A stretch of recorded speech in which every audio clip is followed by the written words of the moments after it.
Hey guys, welcome to the pod seat. So today we have something different on the menu. We have property management, and do you think it's the right time to buy a house? Do you agree with one of the real estate gurus named Grant Cardone, where he says don't invest your money in a house, rather rent at these times? So, Lex, what do you think? Do you think it's the right time to buy a house or no? Well, first of all, I don't agree with his Grant Cardone uh ways of teaching people what to do when it in terms of buying a house. It's always gonna be right now, it's not a good time to buy a house because of the interest rate.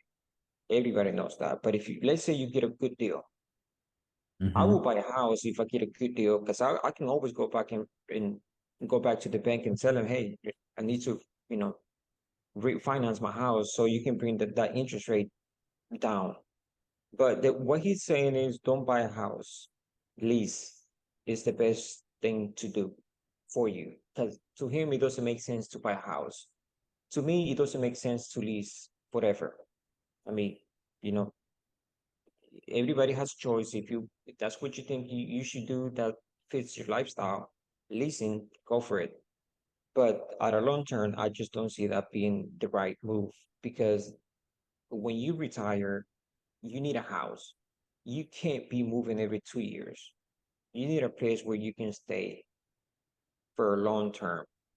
Right. Uh, and to me, it makes sense. I know you have expenses in a house. You had to, plumbing, painting, roof, all Property that comes taxes, into, home insurance, yes. But think about it, AJ. HOA. If you buy a property, eventually you're gonna pay it off. If you buy a house, let's say, just to put the numbers real simple, you buy a house for $100,000. In 30 years, you're gonna pay that house off. Yes, interest rate, you're gonna end up paying maybe double, another 100 grand for in 30 years. But if you lease, you're gonna still probably pay the same amount for that same mortgage if you lease a apartment or condominium, depending on what state you live in. Yeah. So And I you're think not gonna have anything in 30 years. You're not gonna have anything. Your money is gonna be gone. You're right. not gonna put it to work. So to me, it doesn't make sense what he's saying. But So I don't. What well, do you I think? think what I think he's saying is like, for example, let's share a screen with the viewers and so get everyone on the same page. Now, interest rates were very low, obviously during COVID times. People were getting interest rates like 2.5, 1.99, 2.3, 2.9. So, with that being said, a lot of people were buying and flocking into houses, right? Now, obviously, when it comes to home values, your home value rises after, a certain time. If it's in a great neighborhood with good schools, there could be a lot of, other things that could factor, like, in Dallas, Frisco, Texas, Universal Studios is opening. So I'm pretty sure a lot of home values went up over there. In some parts of when Austin, the Tesla factory opened, and a lot of tech companies are coming over there. The houses and the land value went up over there. Now, what I think Grant's saying is that let's say you get a $500,000 loan. You have a 30-year period to pay it, and so that's basically 360 months at a 2.5 interest rate.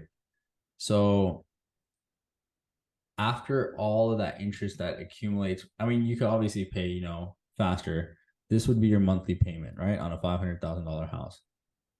And you're paying a total interest on that is $211,000, basically almost like, let's say, half of that principal that, the amount that you owed. So you're paying a total of $711,000 in the whole loan value, the life of the loan. So banks are making this like insane amount of money without doing anything. Basically, you're, and then this is not even the full obviously payment. You got property taxes on that, you got HOA on that, you got Insurance. home insurance on that. You got plenty of things. Let's say $100 maintenance fee. So, that's not even your total amount. So now, right now, average is right now like 7%. So let's calculate that and put that into value.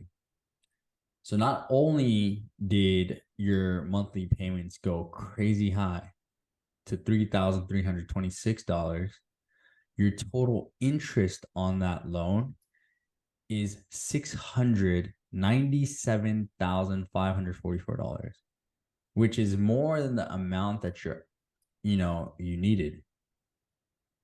So a lot of people don't take that into notice. They say, okay, it's 3,000. I'll just work my butt off, 30 days. But the thing is, what Grant is trying to say is that that's what the banks want you to do. You don't ever see this interest total amount of how much you're paying towards that house, that one house that you're working butt off. And then 30 years later, it might not even be at the $500,000 value if it's not in a good area, not in a pristine area, So mostly a lot of homes don't keep their value. Obviously, they grow over a certain time, but it could be like not at a 7% rate, not at a 7% rate, because right now what do they want? They don't even want the inflation to be at a 2% rate. So a lot of houses, this house has to basically double in value to get to that level. So So, let me but ask you I something. understand your point of view where you have some equity toward your house. You can get equity loan towards your house. Since but I think what he said is what he and he I'm pretty sure he's explained it in like the meetings. I I, think what I he's seen trying to I seen say. a I saw a video where he explained it well, but still don't agree with it. Because if you have a property and you're 65, let's say you retire, you cannot leave something to your kids. He Correct, but knows that he knows that too. Where yeah. if you So, leave a house to your kids, they're not gonna pay taxes on that. well, If you give your kids liquid, they will. yeah. Well, imagine. Okay, I completely agree with you, but imagine buying like not getting that loan. Why not? Use that as an investment. You let's say you get a loan as an investment, right? So what he says Mhm. is, let's say you do want to get a house or something like that, but like let somebody else stay in there. But let's go to one But value right here's the thing with that, AJ, and let me cut you off on that. here. Buying a property and leasing that property in the perfect world, you're gonna find people who's gonna lease that house from you, and they're gonna be a good tenants. Yeah, Some of these that's people another are risk not too. good tenants. Yeah, that's Some another of risk too. some of these people are not. They're gonna live there for months. And Correct. tenants, they have a lot of benefits from the government. You cannot kick these people out. Yeah. There's a process that you have to go through. His system worked because he has the money to wait. I would like to see him. If I had a house, I would tell him, man, lease the house from me. You can sublease the house to somebody else. Let's see what he has to say to that. Well, I mean, Because you gotta search for the right tenants, and I'm so like right now, if you were to get this house on mortgage, your principal interest and your if you put 20% down, then you don't have to pay mortgage interest, but your home insurance, property taxes, HOA fees, you're looking at total 3,600, like close to $4,000 basically. Let's just say. But if you were to rent it, it's $2,400, $1,200 cheaper to just rent it, and you can get a rent to buy type loan. so Uh, twenty four is hundred dollars, yeah, is the Zestimate value. So three hundred and basically, sixty. What was it? 360 months. That's $864,000. You're gonna throw away correct, a year, in and in no, that in adds 30 up. years. Yeah, and that adds up. So right now, like as you can see, lately, this value in 2015 was $109,000. It went up to $309,000 during 2018. And now everything, if you go to any market, everything's just skyrocketed. If you go to any property, We have one right here. Let's go to this 999,000. Let's see how long the value is. No data available. My bad. We'll find another one. Let's go to this one, $250,000 home. Let's see how the home value went up. So as you can see, this home value of this house has also skyrocketed after COVID.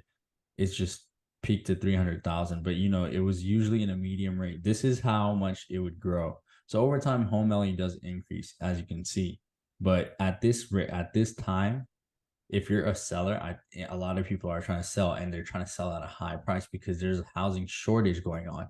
So what we're trying to say is, or what me and Lex are arguing about is, do you think it's if you get a mortgage and you're basically paying more interest on the house, I mean more interest on the loan, I mean more money on the loan than on the house, do you think that's worth it? Because right now, this is like $1.2 million that you basically Yeah, pay.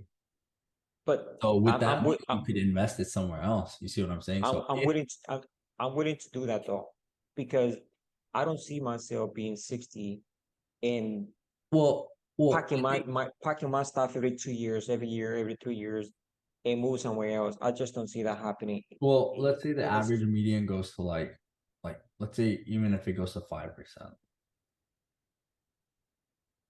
then you pay 900. But look at you save $700 right there too. And Yeah, then on top of that, you could always pay more on your monthly payments to principle. principal, yeah, and to avoid the interest. But what a lot of companies are doing is they're buying it off of cash. A lot of tech companies came in, bought a lot of houses for their employees to stay at, whatever. A lot of investors that with a lot of money bought out houses too, and they can make their money even if they rent the house, if they lease the house, if they get somebody else to buy the house. You- I think those are opportunities that a lot of people have missed. And I think what Grant is saying, that hey, right now is not the time to buy houses. You're going to put I be all your money towards the banks. The banks are getting richer and fatter from you know I getting loans. I think what I he's saying think is, like, invest your money in the correct spots and then look for the proper time to invest in these things I think he's even and then though buy it's the the right house. I think even though it's the right time to buy, he always gonna say it's not the right move to buy a property. It's better to lease it because he's in the business of leasing properties. So my question to him would be, well, why don't you go ahead and instead of buying that airplane you bought, why don't you go ahead and charter an airplane? Don't buying an airplane is very expensive, extremely expensive. Why would you want to go ahead and have that expense? Just go ahead and lease Well, one every time you need Well, there's to. tax Have- codes for, buying private jets too. You get certain like crazy amount of discounts if you buy a private jet, and then like you even get like 1 year free air like jet fuel. Not even, airplane fuel. You get like 1 year free jet fuel without any cost, anything. And you can You always know the maintenance on those things is yeah. And people every time you land in any airport, you had there's a fee for that. You correct. had to And pay every time you land. correct. Sorry, my camera's like a little stuttering from the voice. But You know what the problem with your camera is? Your camera is not with you because you agree with Grant Cardone. That's what the no. problem is.